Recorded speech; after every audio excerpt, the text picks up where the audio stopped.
హ్మ్. మా పేరెంట్స్ కూడా ఇలా ఆలోచించుంటే ఎంత బాగుండేది. నాకే కాదు, ఈ అబ్బాయి గురించి తెలిస్తే మీకు కూడా అలానే అనిపిస్తుంది.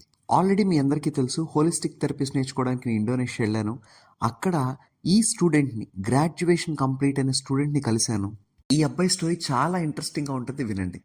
ఈ అబ్బాయి గ్రాడ్యుయేషన్ అయిపోయిన తర్వాత వాళ్ళ నాన్న దగ్గరికి వెళ్ళి, నాన్న ఇప్పుడు నేను హైయర్ స్టడీస్ చదవాలా, లేకపోతే ఎక్కడైనా జాబ్ చేయాలా, లేకపోతే నాకు చిన్న స్టార్టప్ ఐడియాస్ ఉన్నాయి నాకు అని చెప్పాడంట.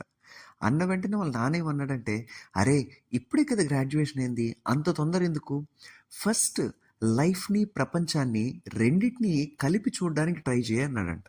అర్థం కాలేదు నాన్న అంటే, ఆ అబ్బాయి గత 3 నెలల నుంచి ఇంట్లో లేడు, పెద్ద బ్యాగ్ వేసుకొని ఊరంతా తిరుగుతున్నాడు. Singapore, Malaysia, Vietnam, Cambodia, Thailand, ఇలా చాలా ప్లేసెస్ తిరిగి ఇప్పుడు ఇండోనేషియాకి వచ్చాడు. ఇలా వాళ్ళ నాన్న చెప్పాడంట, 6 మంత్స్ వెళ్ళి మన చుట్టుపక్కల ఉన్న కంట్రీస్ అన్నిటినీ తిరిగేసిరా, అప్పుడు నువ్వు ఏం చేయాలని ఎవరిని అడగవు, ఆ కన్ఫ్యూజ్ స్టేజ్లోంచి క్లారిటీగా నీకే అర్థమవుతుంది అన్నాడంట.